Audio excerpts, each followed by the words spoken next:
Good morning, नमस्कार, स्वागत है आपका इंडिया डेली पर। मैं हूं आपके साथ पलक सहगल। इस बुलेटिन में चार बड़ी खबरें आपके सामने रखेंगे, जो दिन भर इन खबरों पर नजर जो है वो बनी रहेगी। पहले आपको ब्रीफ करते हैं कौन सी वो चार खबरें होंगी, फिर विस्तार से पूरा एनालिसिस, पूरी खबर जो है वो आपके सामने रखेंगे। पहली खबर है उपराष्ट्रपति चुनाव से जुड़ी। एनडीए प्रत्याशी सीपी राधाकृष्णन आज अपना नामांकन पत्र दाखिल करेंगे। पीएम मोदी खुद उनके प्रस्तावक बनेंगे। विस्तार से खबर आपके सामने रखेंगे। दूसरी खबर मुंबई समेत महाराष्ट्र में जारी आफत की बारिश से जुड़ी। मुंबई में तबाही की बारिश ने सड़कों को दरिया बना दिया और आने वाले समय में आईएमडी की तरफ से क्या प्रेडिक्शन है, क्या फोरकास्ट है, वो भी आपको बताएंगे। ट्रेन और सड़क यातायात किस तरह से प्रभावित हुआ, विस्तार से माया नगरी की ये हाल की तस्वीरें आपको दिखाएंगे। तीसरी खबर यूपी के बरेली से, जहां पर उसके जुलूस के दौरान सर तन से जुदा के नारे लगाए गए। अब ये नारे तो लगा दिए गए, हंगामा भी खूब हुआ, लेकिन अब यूपी पुलिस जो है वो माहौल कौन बिगाड़ने की कोशिश कर रहा था, इसकी जांच कर रही है। विस्तार से खबर भी आपके सामने रखेंगे। बात करेंगे वे चौथी खबर की। एमपी से लापता अर्चना से जुड़ी एक खबर है, जो नेपाल बॉर्डर से 12 दिन बाद मिली। अर्चना ट्रेन से लापता हो गई, कैसे उसे ढूंढा गया, विस्तार से ये खबर भी आपके सामने रखेंगे।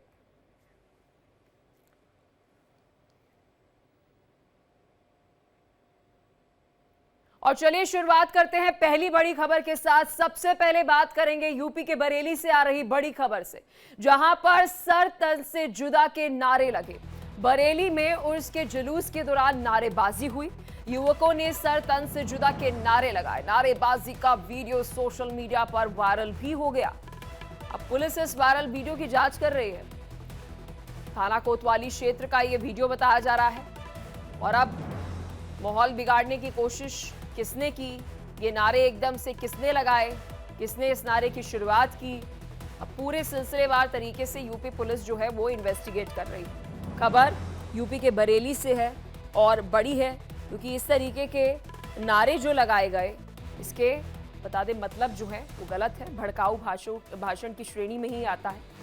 और अब किसने ये नारा लगाया और फिर इस नारे को आगे फिर किसने दोहराया, बहुत सारे देखिए सवाल है।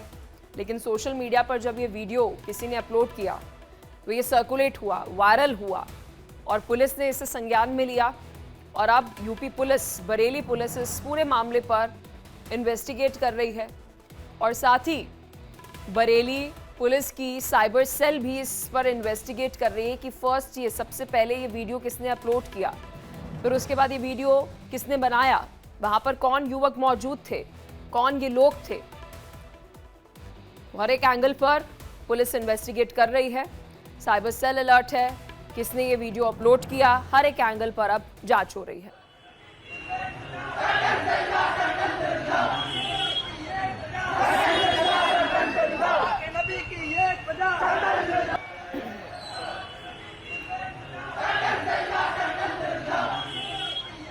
इस खबर पर विस्तार से जानकारी के साथ मेरे सहयोगी अंबुज मिश्रा हमारे साथ बरेली से जुड़ चुके हैं।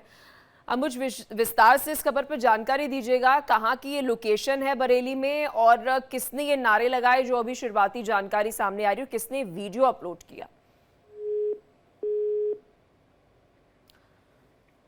और चलिए एक बार फिर से अंबुज के साथ कनेक्ट करेंगे, शायद आवाज उन तक नहीं पहुंची, लेकिन एक बार ही आपको पूरी खबर बता दे और समझा दे। बरेली से ये खबर है, वीडियो आपके स्क्रीन पर है, नारे आपने सुन लिए और अब यूपी पुलिस इस पूरे मामले पर एक्शन लेगी, क्योंकि जांच शुरू हो चुकी है। किसने ये वीडियो बनाई, किसने ये वीडियो अपलोड की, कौन कौन से ऐसे सोशल मीडिया प्रोफाइल्स थे, हैंडल्स थे जिन पर ये वीडियोस अपलोड की गई है। तो हर एक पहलू पर जांच जो है वो पुलिस कर रही है। तो यूपी के बरेली में आला हजरत उर्स में शामिल होने जा रहे चादर जुलूस निकालने पर हंगामा हुआ। नई परंपरा बताते हुए वहां पर आप देख सकते हैं किस तरीके से ये बवाल जो है वो हो गया। यूपी से खबर आपको बता रहे हैं। और उर्स के जुलूस के दौरान नारेबाजी हुई, सर तन से जुदा के नारे लगे।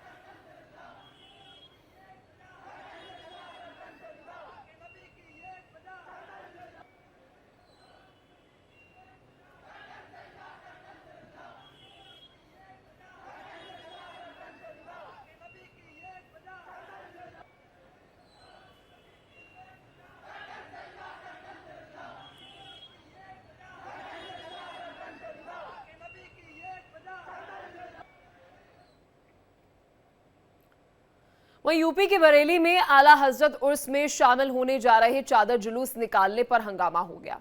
नई परंपरा बताते हुए हिंदू समुदाय ने हंगामा भी वहां पर किया। हंगामा कर रहे लोगों की पुलिस से भिड़ंत भी हो गई। पुलिस ने सख्ती कर सभी को मौके से हटाया।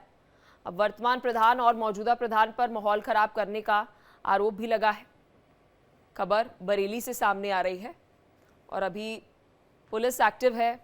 कौन से वो शरारती तत्व हैं जो माहौल बिगाड़ने की कोशिश जो है वो कर रहे हैं।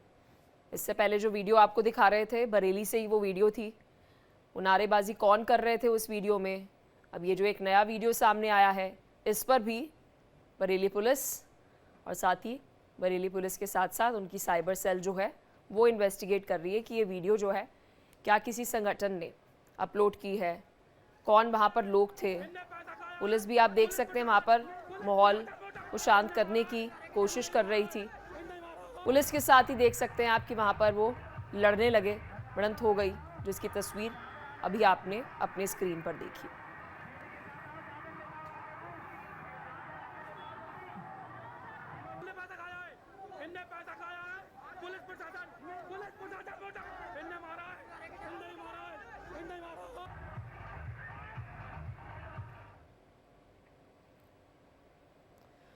और चलिए अब रुक कर लेते हैं दूसरी बड़ी खबर का। वेदर अपडेट आपको दे दें। मौसम से जुड़ी देखिए जानकारी यह है कि आने वाले समय में मुंबई में तो झमाझम बारिश होगी। आईएमडी की तरफ से जानकारी दी गई है। मूसलाधार बारिश से देश की आर्थिक राजधानी मुंबई पानी पानी हो गई है। जल भराव की समस्या लगातार हो रही है। बारिश के कारण जनजीवन बुरी तरह से प्रभावित हो रहा है। आप ये ऑटो देखिए, ऐसा लग रहा होगा कि शायद किसी वहां पर नहर से निकल रहा हो। सड़कों से लेकर रेलवे ट्रैक तक पानी भरा हुआ है।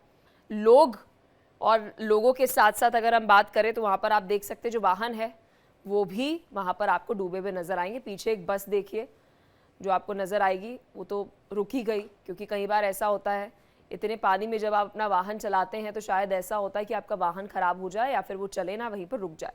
मुंबई की लाइफलाइन कही जाने वाली लोकल ट्रेन की बात करें, उसकी रफ्तार पर भी ब्रेक लग गई है। और वो लोकल ट्रेन जहाँ पर आप देखते होंगे वहाँ पर करोड़ों की संख्या में हर रोज लोग ट्रैवल करते हैं। सड़कों पर घुटनों तक पानी है। तस्वीर देखिए। अब भारी बारिश के बीच मुंबई शहर बिल्कुल कह सकते हैं रुक सा गया है और सबसे फास्ट मूविंग इस शहर को कहा जाता है, मतलब इसकी रफ्तार ऐसी है। स्कूल ऑफिस जाने वालों के लिए ये संभव नहीं कि घरों से बाहर निकल सके। बीएमसी की बात करें तो बीएमसी ने भी लोगों को ये सलाह दी है कि जितना कम हो सके उतना कम बाहर निकले, बहुत ज़रूरी होने पर ही घरों से बाहर आए। इसी बीच बारिश से मुंबई में बड़ा हादसा टल गया। महज 3 दिन की बारिश ने मुंबई मोनोरेल की असलियत दिखा दी। कल शाम यात्रियों से खचाखच भरी एक मोनोरेल मुंबई के मैसूर कॉलोनी और भक्ति पार्क स्टेशन के बीच एलिवेटेड ट्रैक पर अचानक रुक जाती है। इसके बाद इसके अंदर अफरा तफरी मच गई। मोनोरेल में सैकड़ों यात्री उस वक्त थे और घंटों रुकने की वजह से यात्री परेशान हो गए। एसी और लाइट बंद होने की वजह से लोगों को वहाँ घुटन होने लगी और फिर उसके बाद आप देख सकते हैं कैसे उन्हें बाहर निकाला। इसके बाद अंदर चीख पुकार मच गई। लाजमी सी बात है, लोग पैनिक हो जाएंगे। कुछ लोग बेहोश भी हो गए थे, ऐसी भी जानकारी है। कड़ी मशक्कत के बाद सभी यात्रियों को सुरक्षित बाहर निकाला।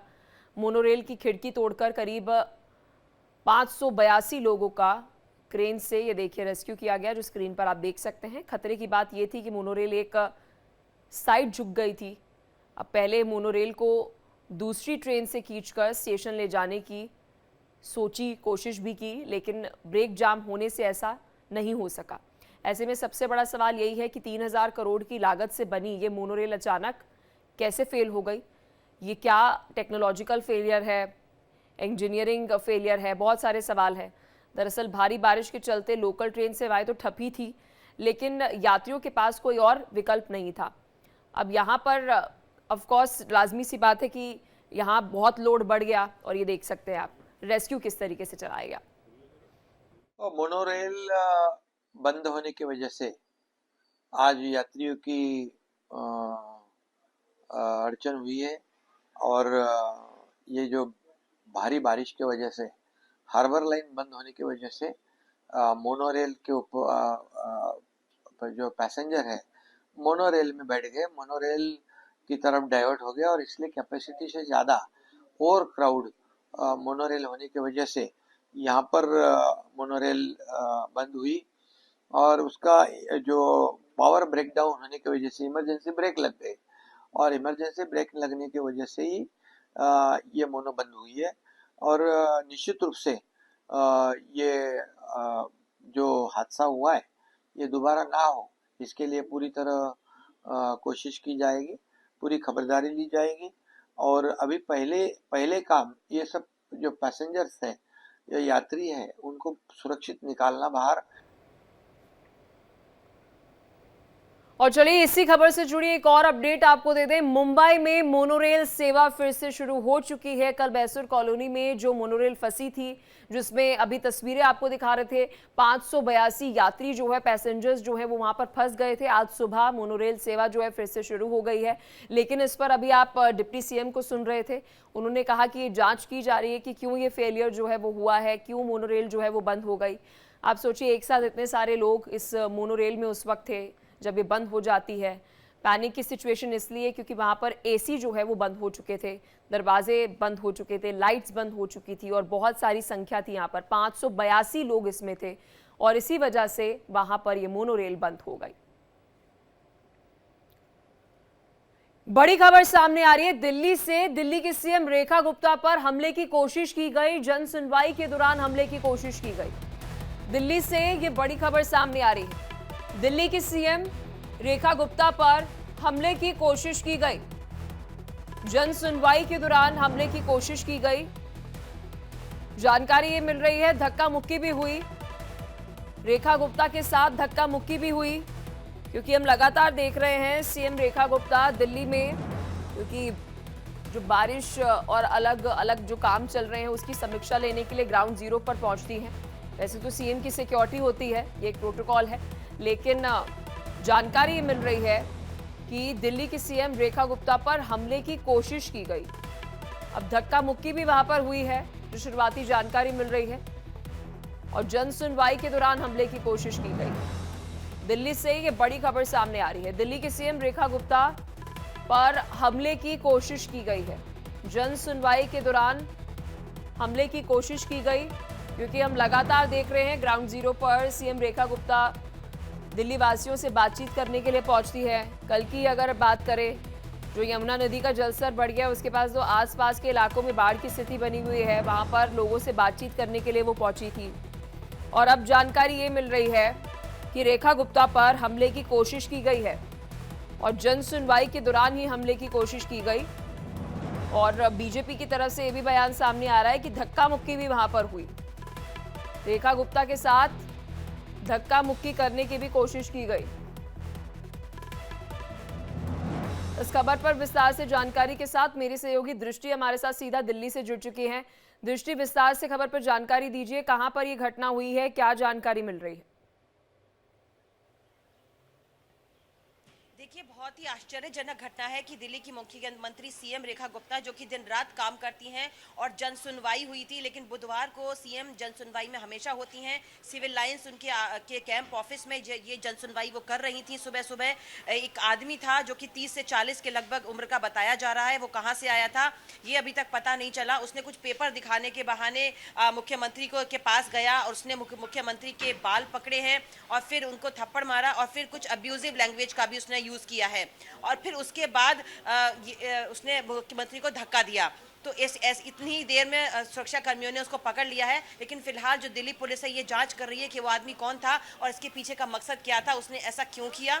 लेकिन फिलहाल ये जो आश्चर्यजनक घटना है ये बहुत ही अप्रिय है और इसके लिए बहुत ही खेद जताया गया है। जी बिल्कुल अप्रिय भी है और हम ये भी कह सकते हैं दृष्टि की सिक्योरिटी में भी एक बहुत बड़ा लैप्स है, क्योंकि अगर हम सीएम की सिक्योरिटी की बात करें, क्योंकि जितने भी लीडर्स होते हैं और साथ ही अगर किसी पद पर होते हैं तो उनकी सिक्योरिटी बहुत स्ट्रिक्ट होती है। ये सब कुछ हो गया और वहां पर आप बता रहे हैं कि सिक्योरिटी फोर्सेस थी, उनकी सिक्योरिटी के लोग वहां पर थे, मतलब बाल भी खींच दिए, थप्पड़ भी मार दिया और फिर उसको रोका गया। देखिए बिल्कुल, देखिए सीएम जो दिल्ली की रेखा गुप्ता है वो हर जगह जाती हैं। आपने कल भी देखा होगा, यमुना बाजार में पानी तक उतर गई थी और वो हर चीज़ का मुआयना करती हैं। वो चाहती हैं कि दिल्ली साफ हो और बढ़िया हो, और वो लोगों के पास तक जाकर के उनकी जो परेशानियां हैं उनको सुनने की कोशिश करती हैं। ऐसा बिल्कुल नहीं था, लेकिन पता नहीं ऐसा कैसे हुआ कि आदमी जन सुनवाई के दौरान उनके इतना पास आ गया। हालांकि किसी को पता नहीं था कि ऐसा हो सकता है, सिक्योरिटी थी, लेकिन ये सब इतनी जल्दी में हुआ कि कोई किसी को लगा ही नहीं था कि ऐसा हो सकता है। वो आदमी कौन था, इसी की फिलहाल अभी जांच चल रही है दिल्ली पुलिस ने। बहुत जल्दी वो आदमी पकड़ा जाएगा, लेकिन 30 से 40 की उम्र का वो आदमी बताया जा रहा है। बिल्कुल, और सुरक्षा लैब हम कह सकते हैं, क्योंकि इतना सब होने के बाद भी सुरक्षाकर्मी एकदम से नहीं आए। तो ये एक इसकी भी गहन जांच दृष्टि, साथ ही आप बता रही है कि वहां पर जन सुनवाई जो है वो चल रही थी, कितने लोग वहां पर थे और अगर दिल्ली पुलिस की तरफ से उसकी गिरफ्तारी लाजमी से बातें हुई होगी, कोई शुरुआती जानकारी जो है वो निकल कर सामने आ रही है, उसका कोई बैकग्राउंड जो है निकल कर सामने आ रहा हो, क्रिमिनल बैकग्राउंड हो या फिर किसी पार्टी से कोई जुड़ा उसका लगाव हो या फिर किसी पार्टी को सपोर्ट करता हो, मतलब कोई बैकग्राउंड अगर मिल रहा हो तो उसका? देखिए फिलहाल देखिए ये जो जन सुनवाई है ये हर रोज होती है और सैकड़ों लोग, 100 से ऊपर लोग वहां पर आते हैं अपनी शिकायतों को लेकर के, जो भी परेशानी होती है। लेकिन बुधवार को सीएम खुद होती है जन सुनवाई में, और शायद ये बात उस आदमी को पता होगी और वो किसी इरादतन वहां पर आया और उसने ये काम किया। देखिए अभी दिल्ली पुलिस इतनी जल्दी इस चीज को पता लगाने में काम कर रही है, अक्षम है, अभी तक वो पता लगा नहीं पाई है। लेकिन बहुत ही जल्द जैसे ही इसकी कुछ भी हमारे पास जानकारी आती है हम जरूर अपने दर्शकों से साझा करेंगे। लेकिन अभी फिलहाल इतनी ही जानकारी आई है, उसका नाम पता नहीं चला है, बस उम्र का पता चला है कि वो कौन आदमी था, लेकिन उसने क्या किया, कैसे किया, किस इरादे से किया, इसकी अभी तक पहले कोई जानकारी नहीं। तो दृष्टि, क्योंकि जब जन सुनवाई होती है तो फरियादी वहां पर पहुंचते हैं और हम देखते हैं अलग अलग सीएम जो है वो जन सुनवाई करते हैं। लखनऊ में भी हम सीएम योगी को देखते हैं, वो जन सुनवाई करते हैं। दिल्ली में सीएम रेखा गुप्ता करती हैं। उत्तराखंड में अगर हम बात करें, अलग अलग सीएम की अगर हम बात करें तो जनता से उनकी क्या फरियाद है, क्या प्रॉब्लम्स है, डायरेक्टली उनसे बात करके वो सुलझाने की कोशिश की जाती है। लेकिन अक्सर हम देखते हैं वहां पर एक बहुत सारे सुरक्षा कर्मी होते हैं और थोड़ा डिस्टेंस मेंटेन करने की कोशिश करते हैं। वो तो वहां पर मेल सीएम है तो इतना डिस्टेंस होता है, यहाँ पे तो फीमेल महिला हम कह सकते हैं मुख्यमंत्री है, तो क्या वो डिस्टेंस जो है वो मेंटेन नहीं किया जा रहा था उस फरियादी और उसके बीच में, कि वो मतलब एकदम से आक्रामक हो गया और फिर वो प्रोसेसिंग करने में भी इतना टाइम लग गया कि उसने थप्पड़ भी मार दिया, बाल भी खींच दिए और फिर उसके बाद उसे रोका जा रहा है? देखिए हम सबको ऐसा लग रहा है कि ये बहुत ही इतना सब हो गया, कैसे हुआ होगा, लेकिन मैं बता रही हूँ ये बहुत ही अचानक से, और बहुत ही जब आदमी एग्रेशन में होता है, जरूर ये माना जा रहा है कि वो मानसिक तौर पे कुछ इस तरीके का आदमी था कि वो किसी बात से चिढ़ा हुआ था। अब ये नहीं पता कि वो किस बात से चिढ़ा हुआ था, कुछ मानसिक तौर पे परेशान आदमी बताया जा रहा है, और जिसने उसने ऐसा किया। देखिए फीमेल सीएम की सिक्योरिटी बहुत तगड़ी होती है, सीएम की अपना एक सुरक्षा घेरा होता है, फिर दिल्ली पुलिस का होता है। चूंकि जन सुनवाई के दौरान सीएम ज्यादातर जितने भी फरियादी रहते हैं, जितने भी लोग वहां पर रहते हैं, उनसे सामने सामने से बैठ के मिलती हैं, थोड़ा बहुत रहता है। लेकिन वो आदमी जब कुछ पेपर्स दिखाने के बहाने देखिए उनके पास गया, वरना नहीं जा सकता था। उसने कहा कि मैं पेपर दिखाना चाहता हूँ मैडम कि ये मेरे घर में परेशानी है। इस दौरान उसको मौका मिल गया और उसने एकदम से ये किया कि 1-2 सेकंड में ये सब हो गया, और सुरक्षाकर्मी जब तक समझ पाते तब तक बहुत देर हो चुकी थी।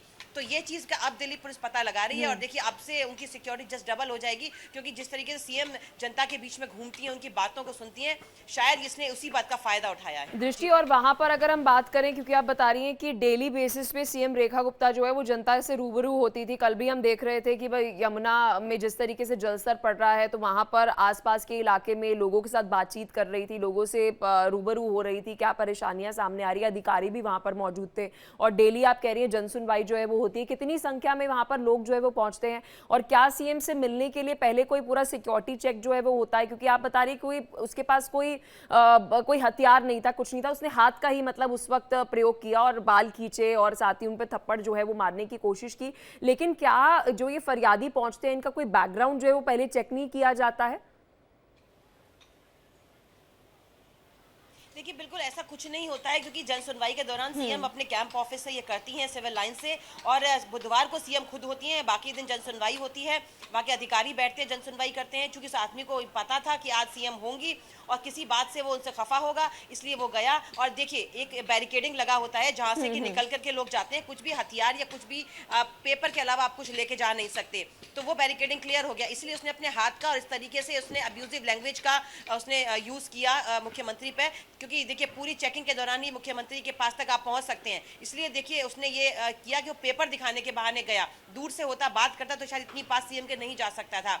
और सीएम हर किसी को कहती है कि हाँ अगर कोई परेशानी है तो हमें बताओ, दिखाओ, हम काम करेंगे। तो इसी दौरान ये अप्रिय बिल्कुल, अब ये भी दृष्टि हम कह सकते हैं कि जो ये सुरक्षा में बहुत बड़ी चूक हुई है, बड़ी गाज जो है वो उन अधिकारियों पर भी जो है वो गिरेगी। और सबसे बड़ी बात ये है कि अब थोड़ा शायद डिस्टेंस जो है वो मेंटेन किया जाएगा फरियादियों के साथ, जब उनसे बातचीत जो है वो सीएम करेंगी, क्योंकि जनता से बातचीत भी जरूरी है, लेकिन मुझे लगता है कि कहीं ना कहीं सुरक्षा भी सीएम की बहुत जरूरी है। बहुत शुक्रिया दृष्टि, आपने विस्तार से इस खबर पर जानकारी दी। आप इस खबर पर नजर बनाए रखना, क्योंकि बहुत बड़ी खबर है। अपडेट हम आपसे लेते रहेंगे दृष्टि। और चलिए खबरों में आगे बढ़ते हैं, बात करते हैं एमपी से आ रही बड़ी खबर की। हैरान करने वाला ये मामला है जो सामने आया, जहां पर 12 दिन पहले अर्चना तिवारी नाम की लड़की ट्रेन से गायब हो जाती है। 12 दिन पहले गायब हुई लड़की अब यूपी के लखीमपुर खीरी से मिली। पुलिस ने नेपाल बॉर्डर के पास से अर्चना को बरामद किया। अब पुलिस की टीम अर्चना से भोपाल में पूछताछ करेगी, जिससे पूरी घटना के बारे में जानकारी आगे मिलेगी। जानकारी ये मिल रही है कि अर्चना रक्षाबंधन के लिए 7-8 अगस्त की रात को इंदौर से कटनी जा रही थी, लेकिन वो ट्रेन से लापता हो जाती है। लड़की के लापता होने की खबर मिलते ही पुलिस ने ढूंढना शुरू कर दिया। 12 दिनों की कड़ी तलाश के बाद पुलिस ने यूपी के लखीमपुर खीरी से लड़की को ढूंढा। अब पुलिस अर्चना को वापस भोपाल ला रही है। बयान दर्ज करने के बाद पूरे घटनाक्रम का विवरण भी सामने आया। पुलिस के अनुसार अर्चना की आखिरी लोकेशन इटारसी स्टेशन पर मिली और इसके बाद मोबाइल फोन बंद पाया गया और संपर्क नहीं हो पाया। अर्चना तिवारी मध्य प्रदेश उच्च न्यायालय की इंदौर पीठ में प्रैक्टिसिंग वकील थी। वो सिविल जज परीक्षा की तैयारी कर रही थी। 7 अगस्त को घर जाते वक्त नर्मदा एक्सप्रेस ट्रेन से वो गायब हुई थी। और चौंकाने वाली बात यह है कि गायब वो कहीं और होती है, मिलती वो यूपी के लखीमपुर खीरी में है। क्या किसी ने किडनैप किया था? क्या किसी की कोई गलत मंशा थी? बहुत सारे सवाल हैं। लेकिन नेपाल बॉर्डर के पास से ये लड़की जो मिली है, क्योंकि देखिए जब हम तस्करी की बात करते हैं, हम यहाँ पर एक ये विचार आ रहा है, तो हमेशा बॉर्डर से हम कह सकते हैं, बाय जो बॉर्डर हमारे भारत के साथ कनेक्टेड है, तो वहां से तस्करी करने की कोशिश की जाती है। अब पुलिस का शक यहां भी जा रहा होगा कि नेपाल बॉर्डर के पास कैसे मिल जाती है। देखिए बहुत सारे सवाल हैं, उन सवालों के जवाब तो अब पुलिस ही दे पाएगी। लेकिन बड़ी अपडेट यह है कि 12 दिन बाद अर्चना वापस मिल गई है। रहस्य क्या है, कौन इसे लेकर गया, वहां पर वो कैसे पहुंची, क्या खुद ब खुद पहुंच गई उसकी लेकिन अगर खुद पहुंच गई तो फोन क्यों बंद हो गया? लास्ट लोकेशन जो है वो भी ट्रेस जो है पुलिस ने की। फिर सिलसिलेवार तरीके से डॉट्स कनेक्ट करने के बाद जब पुलिस ने इन्वेस्टिगेट किया तो उसकी लोकेशन जो है नेपाल बॉर्डर के पास लखीमपुर खीरी पर मिली पुलिस को। और पुलिस ने फिर उसे वहां से बता दें कि बरामद किया है। लापता अर्चना जो है उसको लेकर बड़ी अपडेट जो है वो दे रहे हैं, जहां पर नर्मदा एक्सप्रेस ट्रेन से वो गायब हुई थी। और 7 अगस्त के बाद आज आपको बता दें कि अर्चना जो है वो वापस मिली है, लेकिन नेपाल बॉर्डर के पास। अब पुलिस भी हर एक एंगल पर ये जांच कर रही है कि आखिर मोबाइल फोन बंद कैसे हो जाता है, संपर्क कैसे टूट जाता है, इसके पीछे कौन है। बहुत सारे सवाल हैं और इस सवालों के जवाब पुलिस से ही मिल पाएंगे। खबर पर और अधिक अपडेट के साथ एमपी स्टेट हेड मुक्ता पाठक हमारे साथ जुड़ चुकी हैं। मुक्ता, विस्तार से इस खबर पर अपडेट दीजिएगा, कैसे पुलिस ने जांच की और इनिशियली क्या इंफॉर्मेशन जो है वो पुलिस की तरफ से आ रही है?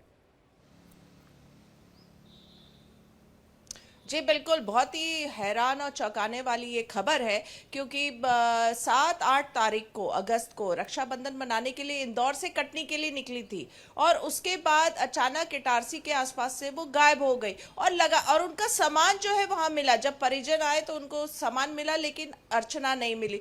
तो लगातार ये सवाल था कि वो गई तो गई कहाँ, क्या कोई हादसे की शिकार हो गई, क्योंकि नर्मदा के पास से ट्रेन पास हो रही थी, क्या गलती से वो गिर तो नहीं गई, कोई उनको अगवा तो नहीं किया। बहुत सारी बातें, बहुत सारे सवाल चल रहे थे और किसी को कोई सुराग नहीं मिल रहा था। उनका मोबाइल बंद आ रहा था, कहीं कोई पता नहीं चल रहा था। लेकिन पुलिस ने कड़ी मेहनत, कड़ी मशक्कत, लगातार जो है एक सुराग से दूसरा, उसके बाद जो है वो यूपी नेपाल के बॉर्डर के आसपास मिली हैं। अब पुलिस उनको जो है भोपाल ला रही है। अब वो भोपाल में उनकी जब पूछताछ होगी तब पूरी बात का खुलासा होगा कि आखिर क्या हुआ उनके साथ, क्या हादसे की वो शिकार हुई थी, उनको किसी ने अगवा किया, वो अपनी मर्जी से गई। क्योंकि कल जो है दिन भर जो है ग्वालियर के एक आरक्षक की बात सामने आ रही थी कि वो उनसे टच में थी, उससे भी पूछताछ लगातार जारी पुलिस कर रही थी, लेकिन वो लगातार कह रहा था कि मेरा कोई लेना देना नहीं है, मेरी बातचीत होती थी, मैंने उनका टिकट भी कराया था, लेकिन मेरा उसके अगवा या उसके गायब होने पे कोई उससे कोई लेना देना नहीं है। तो अब जब वो भोपाल पहुंचेंगी, पुलिस जब उसको भोपाल लेकर आएगी,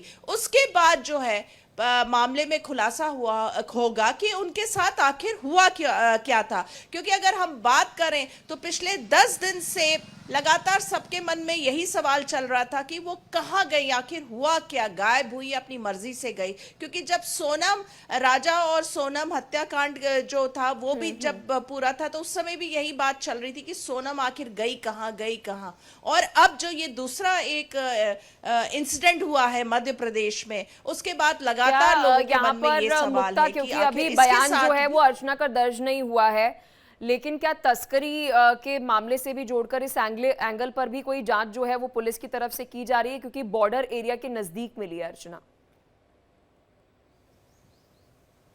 जी बिल्कुल सही कहा आपने। देखिए, जब सोनम वाला केस था तब उस समय भी यही कहा जा रहा था कि वो नेपाल उसको ले गए हैं, ह्यूमन ट्रैफिकिंग का मामला है, लेकिन उसके उलट पूरा मामला निकला था। अब अर्चना के मामले में कुछ भी नहीं इसलिए कहा जा सकता क्योंकि जब तक अभी पुलिस की तरफ से पूछताछ नहीं होती, कोई इस तरह का बयान नहीं आता या सोर्सेस के थ्रू कुछ पता नहीं चलता है, तो कुछ भी बिल्कुल। कहना और थोड़ा मुक्ता, सा हम ये इस कह वक्त सकते हैं कि जब तक अर्चना अपना बयान दर्ज नहीं करती है और साथ ही पुलिस अपने लेवल पर इन्वेस्टिगेट कर बयान नहीं देती है, कुछ भी कहना मुश्किल है। बहुत शुक्रिया मुक्ता, आपने विस्तार से इस खबर पर जानकारी दी, और खबर बड़ी है, इस पर आप नजर बनाए रखना पूरी इन्वेस्टिगेशन पर। आपसे अपडेट हम लेते रहेंगे।